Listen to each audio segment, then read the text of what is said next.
Welcome, everyone, to a brand new show on A Million Mums. It's called Surviving COVID Insanity. And who better to bring it to you than two insane parents who've lost their minds, suffering through this enormous government mishandling of a situation that is impossible.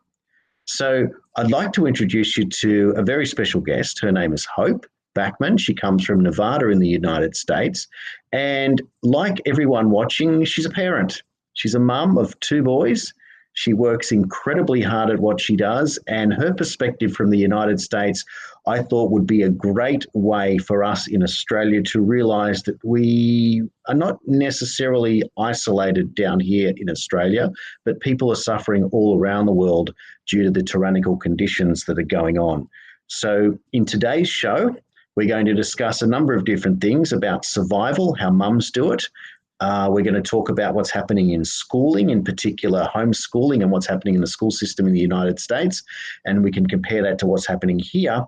And in the last segment in the show, Hope is an expert in lots of forms of research, and one of those happens to be on blood types. And I can't wait to find out what Hope's researched and how that pertains to what's going on in COVID. So with all that massive introduction, Hope, welcome to the very first edition of Surviving COVID Insanity. I couldn't think of anyone better to have on the show. Welcome. Thank you so much, Jason. It was a pleasure. Thank you very much. So how are you coping back in Nevada at the moment? What's happened in the last week? Well, we have had a massive walkout of teachers in Las Vegas. It appears the Las Vegas school, public school district is panicking. They're trying their darndest to gather up new teachers. They look kind of scattered.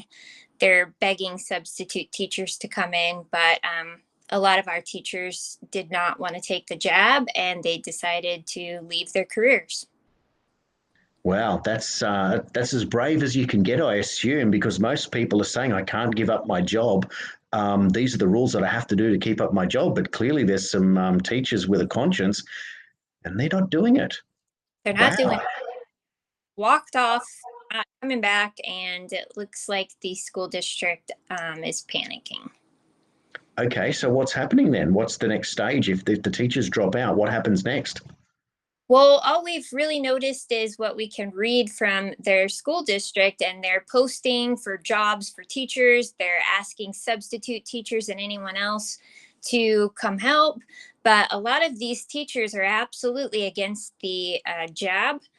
They don't want to take it, and I don't blame them. I wouldn't want to take it either. So, they're doing what any sane person would do, and you have to protect your life and your health first and foremost. If you're not healthy, you can't teach children, and that's very important. So I am really proud of Las Vegas right now. They have made a lot of noise. They have taken a great stance against this. It's communism to me. Well, absolutely it is. It's this idea that you all have to think the same way. I like to refer to it as hive-mindedness. And you're not allowed to second guess the system. China, social credit score, do what we say. And that's the only way it's going to be. But we also know that it's a bluff. It's a great big bluff. But in order for you to resist that bluff, you have to become very prepared, don't you? Very prepared. And it's scary. Well, it certainly is. I guess one of the things that we should probably talk about then, Hope, is that as a mum, and how do you prepare in the United States, in Nevada? I mean, from our perspective in Australia, when I talk to different parents, the similar feeling is that we need to keep our pantries and our refrigerators and our freezers full. We need to be prepared to bring our children home to homeschool them or are already homeschooling. But in terms of further prep, and maybe it's also immune boosting, such as the right vitamins, the right nutrition, the right sustaining food, etc., to eat healthy, to get plenty of sunlight, to get exercised, and if you can, even get yourself some prophylaxis in the form of, dare we say, that word that happened to save Joe Rogan's life. But what's happening? What are you guys doing? Well, thanks for asking. Oh, really great point, Jason. But yes, our family here has, we have stocked up on non-perishable food items. We even went as far to get powdered milk just in case. But extra batteries, solar powered lights, some extra gasoline.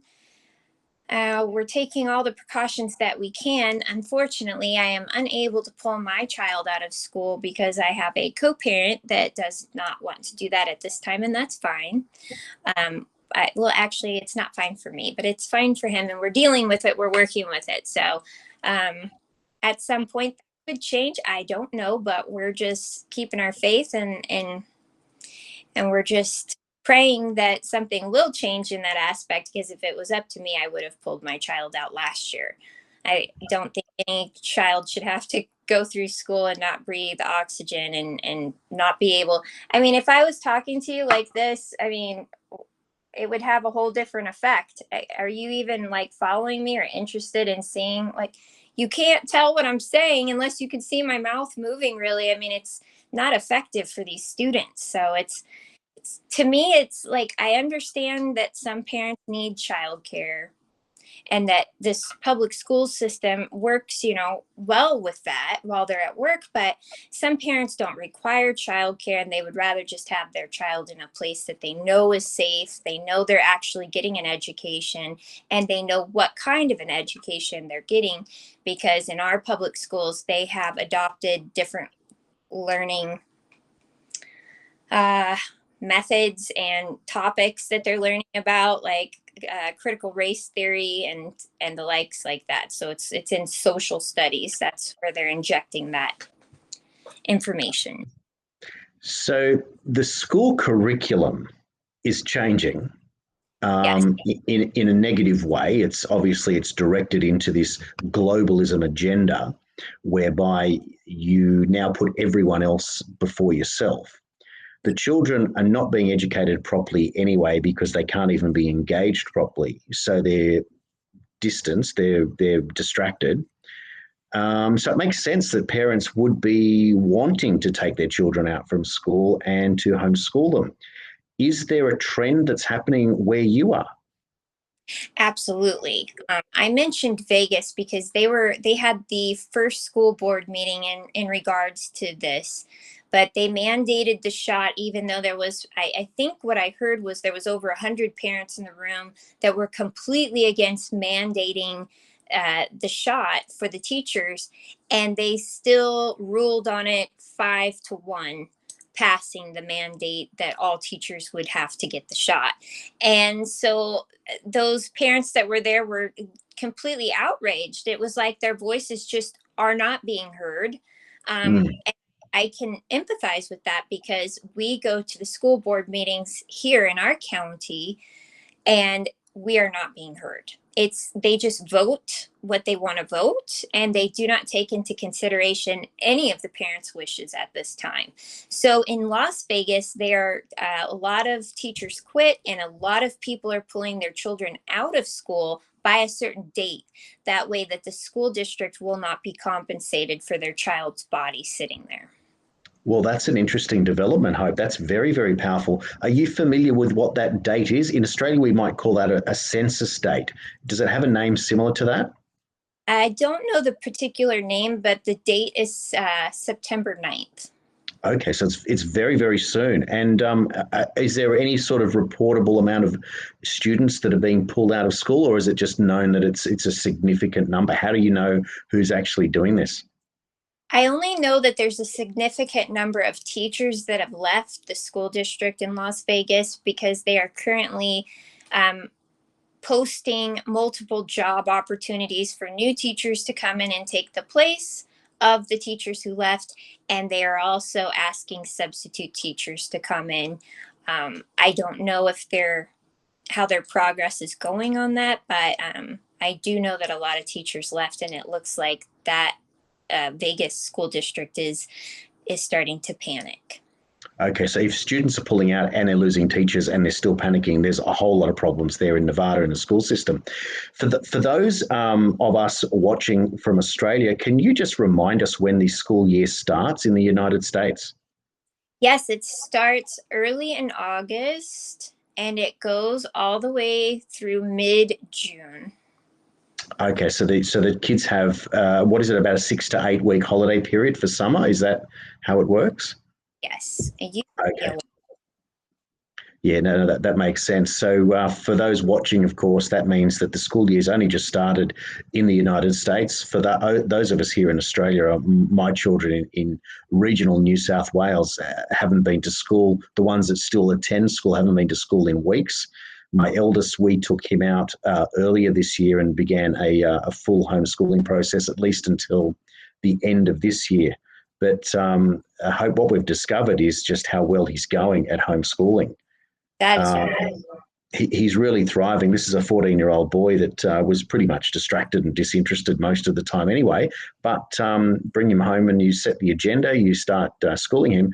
He got 95% in science. He never got over 50% before last year or early this year. 95%. The other day he did another one. He got 100%. And we're using the same curriculum. That's It's not good. like I know it's extraordinary.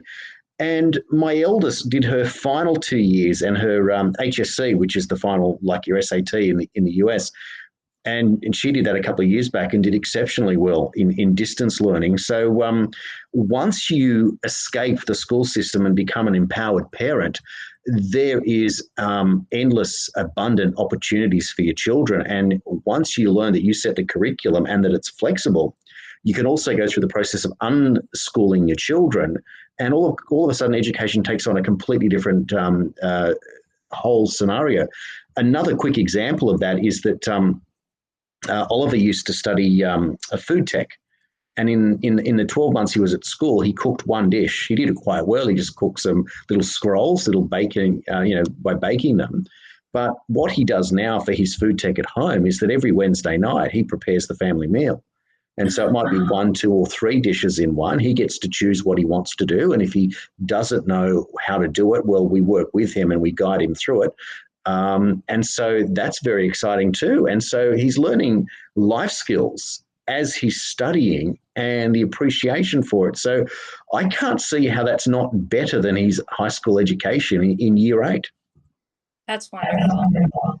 It's a nice feeling, isn't it, that you can empower your children in a way and take control of their education. So fingers crossed that there are other parents out there wanting to get into homeschooling. And for those on A Million Mums, I just want to let you know that we are preparing some documents to get out there as quickly as possible to help people to get in and learn how they can get into homeschooling very quickly. And we should have them out in the next few days, at least on our website, A Million Mums.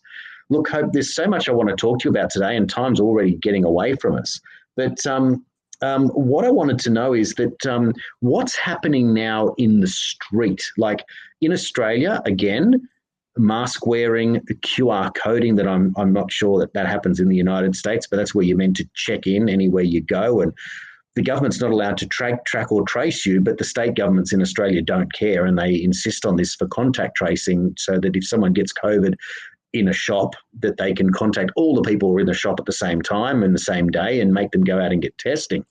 But in Australia, we have 200,000 tests a day, revealing around about 1,000 cases a day using cycle testing that's way over the threshold.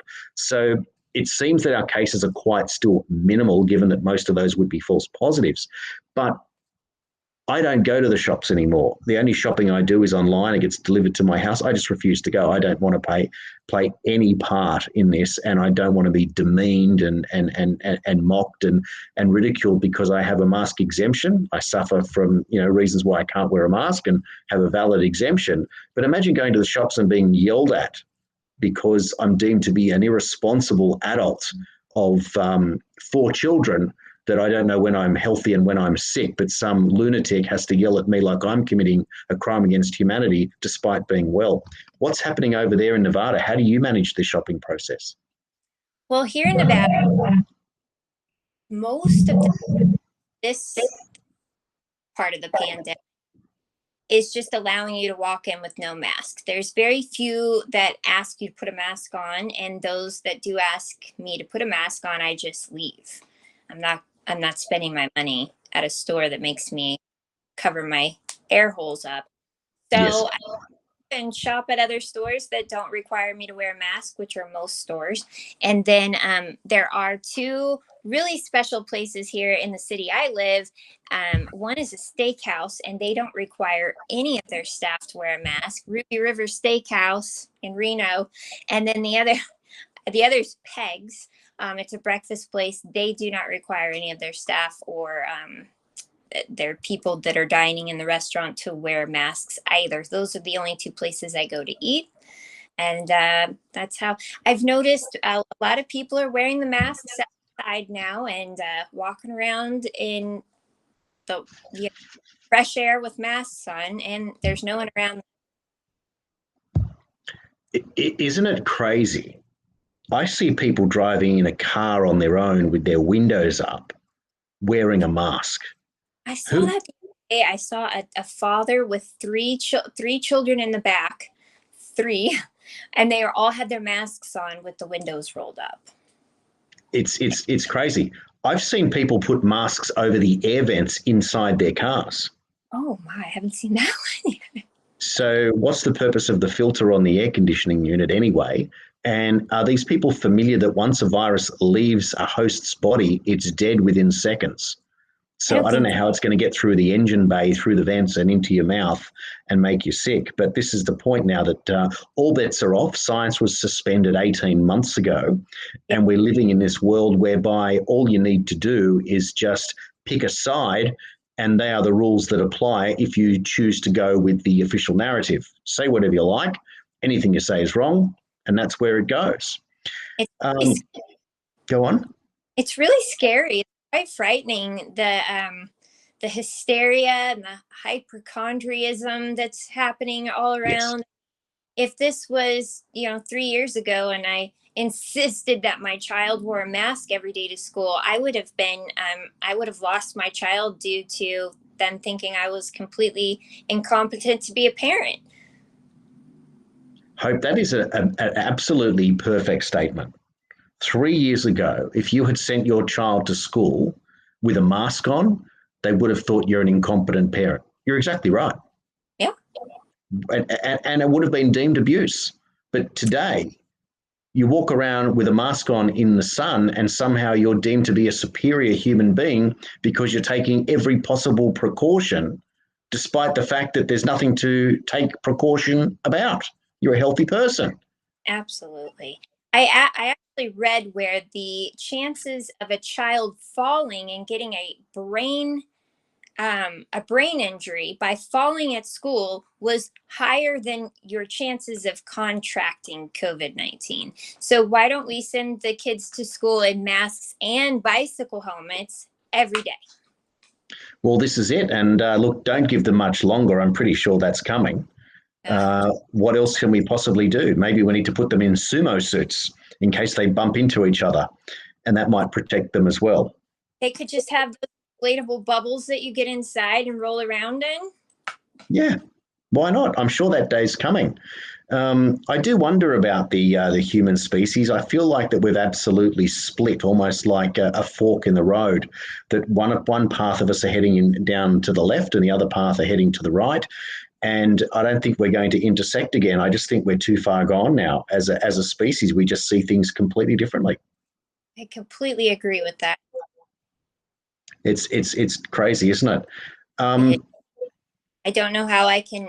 It's like everyone was getting along so well, and things were going so well. Everything was running so smoothly, and then we just woke up in a nightmare. Yes. And it feels like it was that quick, right? Yes, it was life destroying, all the things that I ever took pleasure in doing, coaching soccer, creating children groups so that they could interact with each other and learn cool things. Everything has been destroyed. Our community that was like this is now just a mess. No one wants to have anyone over or interact with each other, have play dates anymore. It's a mess. So you're noticing that as well, even in an area where you can be free and visit each other, because in Australia, in New South Wales, you can't even see your own family if they don't live with you. So where you are in the US, that's not the case. You can mix with other people, but you're saying that they don't want to mix anymore. Yeah, it's just a very strange feeling that's around. Like no one really talks anymore. No one hangs out at each other's houses anymore. I've tried to arrange play dates. No one seems to be interested in play dates these days. Mm, It's just very awkward and it's really unnerving and it's so sad because you're really cheating children out of beautiful days out of their childhood that they should yes, be so much, and the parents too, because we only have a short amount of time to be with our kids while they're still children, and yes. they grow up so quickly. And this has already taken 2 years of my child's childhood, and made it just really awful. Well, that's right. If you had had a newborn baby early last year, their entire life, they've only ever known adults with masks on, and those children would be nearly two now. And to think that there are children that have not seen loved ones apart from their parents' face ever. Yeah. But I feel like we're living inside an M. Night Shyamalan movie. I'm just waiting for the big twist. But it feels like it, whether it's The Mist, The Sixth Sense, or any of those crazy movies that he made. But it just feels like that when I'm in the street. I'm so sorry. My heart It's breaks right the now. thing is, it sounds the same where you are. Well, it's quite depressing. Everywhere you go, you don't ever I don't even look at people anymore with the masks on. It's only the people that aren't wearing masks that I like make eye contact, smile, nod. Like I'm so excited when I see someone not wearing a mask. I'm like, "Oh, you're not wearing hello." Yes. It's the same as when we were children and we made friends in a line with a kid with the same candy as us. Yeah, the same Yeah. lunch The something. same Yeah. lunchbox are your best friend. Now you've got a mask and adults are now best friends. Exactly. But it is an identifier, and it certainly shows you. And that's what I mean by this split in the species. That it kind of like it's a recognizing point between whether we're going to go that way or this way, and that's the way we are. But that's how it goes. Look, the big subject I wanted to talk to you about this week, and you're such a brilliant researcher, Well, is thanks. well, you're welcome because you are. But you've been researching blood types, and I would like to drill down on what it is that you've learned and recognized, and how does that relate to where we are today with a virus? Can you enlighten us a little bit? Well, thank you, Jason. Find blood types and blood information completely fascinating for many, many years now. Um, I have a fascination with the Rh negative factor, and I wanted to find out how the blood became mutated to become Rh negative, Mm-hmm. because the research I have, looked into for the last 5, 6 years, they're basically saying that Rh negatives and Rh positives are almost like two different species. For instance, an Rh negative woman would have problems carrying an Rh positive man's child. So if the fetus is Rh positive, the Rh negative mother's body will try to get rid of it, abort it, like it's a foreign object. There's medical intervention that they do these days with the ROGAM shot, which I'm not a fan of, that is supposed to trick the mom's body into thinking that it's a baby of her own kind so that she can go through the entire pregnancy okay. But that's just one thing. So another thing is that you cannot clone an Rh negative blood type human. You can clone an Rh positive human, but you can't clone an Rh negative human, which I was like, well, how is this possible? So I started doing a lot of research on this, and one of the interesting things that tie into what we're talking about is during this research, I found out that Rh negative people also have a special gene called the Delta 32 gene mutation deletion, which the Cohort Medical Group did a very large study on in 1981. It was an extensive study on this, and they found that this gene actually protects almost to the point of being immune to HIV, COVID, SARS, Zika, bird flu, swine flu, and many, many others. Wow. That is a revelation. And I have read up on the Delta 32 gene as it pertains to HIV immunity. It's well documented out there, but I wasn't aware of how it applies to all of these other periodical pandemics, let's say. Isn't that interesting? And it's called what? Just remind me again what that gene's called again. The Delta 32 gene mutation deletion. Goodness me. That's telling, isn't it? Out of all the Greek letters, Delta comes up again. It does. Here it is again. And so there are no coincidences, but apparently there are. Yeah. That's right. So where do we go from here then? Well, I find it really interesting that an entire blood group are immune to these viruses and that nothing has been spoken of about that. People that are immune to these things, do you still have to wear a mask? Do you still have to get a shot? Do you still have to get a booster? I mean, if you're already immune to it, won't that take out a big portion of the population? Well, not really a big portion, but the Rh negatives are about 7% of the world's population. So it gives you some ideas that definitely have questions behind them that need answers that no one's really talking about. And so how did, if we go back again, just for people who might just be skating over, go, where do I go? We're going back to rhesus negative blood, and that itself is created, controlled, manipulated. How does someone get to have rhesus negative blood again? Well, very good question. It obviously comes from your parents. So if you have two double negative parents, of course, you're going to get a negative baby.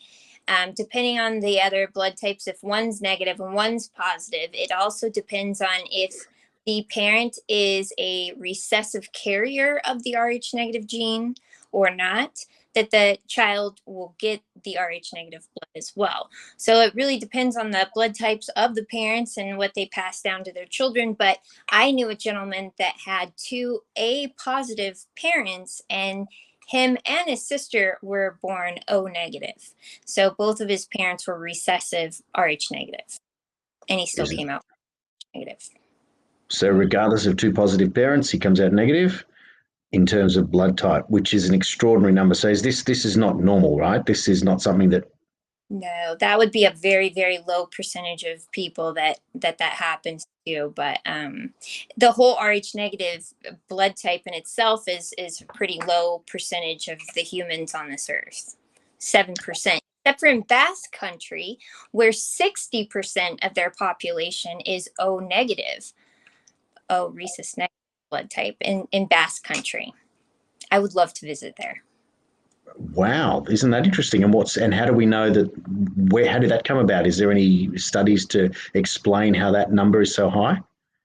Well, they did a lot of research on blood types around the world and the populations in different countries. And the Basque Country sits in a little area between France and Spain, and they're kind of an anomaly to the rest of the world. But their people have been well guarded from all kinds of things over the centuries and centuries. It's their location, and apparently they have maintained a very high level of O negative blood type, which is the universal donor to any human being on this planet. Yes. And so have you done any research in how that country's going in terms of COVID, for example? I have not read any research on that, but I would love to. And after this, I'll probably delve into looking for that specific topic. And that's the purpose of the research that you're doing, is that once you start, you continue. So if someone is watching this show and wants to research blood types, where do they start? That's a great question, because there's not a lot of information just readily available on the internet. If you want to start from the very beginning, I would suggest reading the book of Enoch, because that gives a very good description on how the mutation actually took place in the first place and how humans ended up getting that type of mutation in their blood. And then Dr. Dianamo, he did a book on blood types and eating right for your blood type. He did the most extensive books for diets on specific blood types that I am aware of. And his research was really interesting. He also discovered that Rh negative blood types, O negative specifically, has an additional protein in their digestive tract in their intestines that turn meat into calcium into their bodies. No other blood type has this protein that's in the intestines. But when people are encouraging others to go vegan, it would not serve an O negative blood type to go vegan. Actually, any O blood type actually benefits from eating animal protein. O blood type specifically, they're different from all the other blood types. I am pretty certain that I can say with certainty that any other of the blood lines or blood types can go vegan and be completely healthy. But the O's specifically have much more acid to break down animal protein, and their bodies are just created differently from the other blood types. That's an incredible discovery, and for many people watching, they'd have absolutely no idea about blood types and specifically how the O's are not suited to veganism. Who would have thought? It's quite incredible. Hope, is there anything else that you would suggest that people wanting to research might want to start doing in terms of blood types? Well, definitely find out what your blood type is. I know people are a little antsy of needles these days, but if you're brave enough to go in and get donate some blood at United Blood Services, for instance, here in America, we have United Blood Services. They will give you a complete blood analysis for free for donating your blood. They even give you a little card that has your specific blood type. You can keep it in your wallet, and it's very informative. But after that, if you want to get the book Eat Right for Your Blood Type and apply that to your daily life and see how that will benefit your health, because it quite frankly benefited me, and I felt great while I was on that specific diet. I have fallen off of it right now, but Well, these are strange times. The O blood type Yes. is, out of all the other blood types, are considered to be the warriors of the blood type. Whether it be good or evil, they're warrior-like in their emotions and in their. So if you are a good O, then you are fighting for the good, right? Also, the A's are considered to be the intellectuals of the blood types. The B's are very in touch with spirituality. They are considered the spiritual healers. And the AB negatives are considered to be Christ consciousness, where they can use both hemispheres of their brain simultaneously. And they're also incredibly athletically inclined. Well, there you go. And everyone would go on. The AB negative blood type is the closest to being completely immune to COVID-19. And I believe a movie just came out, or a movie was filmed, and it's called AB negative. I have to look into that, but. Isn't that interesting? So someone's making a whole movie about a specific blood type, and it's related. Is it a documentary, or is it more of a fictional entertainment film? Yes, it's a fictional entertainment film, and it's about a virus in the AB negative. So I haven't seen it yet, but I've heard of it, and I'm very interested to watch that. Well, talk about predictive programming, right? Right.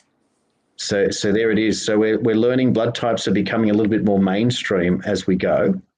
We've learned that different blood types are almost like it could be considered like a horoscope in many ways, that it attributes back to a different type of person or personality. And it's something that most of us have absolutely no idea about. The positive factor would mean that if you are A positive, then you would be the most susceptible to COVID-19. Oh, there you go. Yeah. So having a prophylactic for COVID-19 on hand is essential for you. Mm. Mm-hmm. Yeah. If you are A positive, that's the A positive bloodline is supposed to be directly related to Adam's bloodline in the Bible, and they're very compassionate people with empathy for the human race. Well, isn't that interesting? And here we are doing that kind of work to bring about new discovery and share information properly that we can all make our own decisions about. I think blood information is totally fascinating.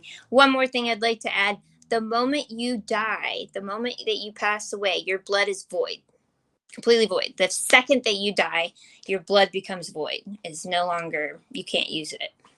Isn't that interesting? So dead blood is useless. Yes. Yep. So it has to be oxygenated to be worth something, meaning that the heart has to be active. Yes. So there you have it. So if someone wanted to speculate on what it was that their blood type meant for them, is there anything specific that they should start with? But you're saying find out what your blood type is and then you can start doing some research. Absolutely. Find out what type is. So you can start doing some research on your specific blood type. I have one gentleman that I follow. I've been following him for a very long time. The way I ran into him was on social media, but I asked him if he would be interested in being on your show, and he said yes. Wonderful. So we can certainly develop this a little bit more and find out some more in detail. Hope, thank you very much for joining us on the first of our Surviving COVID Insanity shows. Please look after yourself over there in Nevada, and don't hesitate to come back on and to tell us of the developments that's happening, at least in the school system, if they manage to find teachers, and if in fact parents are choosing to school their children at home in this new age. Is there anything else you'd like to say to our audience in Australia as maybe in some form of encouragement for the mums and dads at home? Yes. Australia, United States, we remember you. We have not forgotten about you. We are praying for you, and our hearts are with Australia, okay, and our brothers and sisters there. We love you. We want you to keep praying. We want you to keep your hopes up.